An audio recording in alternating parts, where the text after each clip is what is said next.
What a beautiful day, the last day of 2025. And I wish everybody success for the coming 2026. Yeah, 2025 was for me the most brilliant year in many, many years. I couldn't ask for more. My cup just overflowed. What an amazing year, what an amazing people I've met. It was just, there's no words for it. And that's a beauty of everything. You never know what is coming up.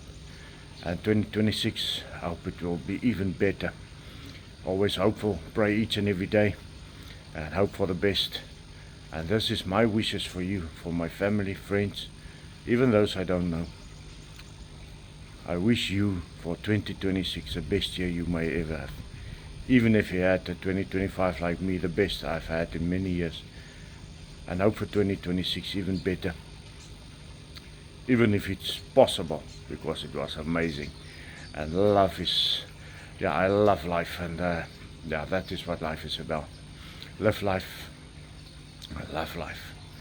That is my motto always.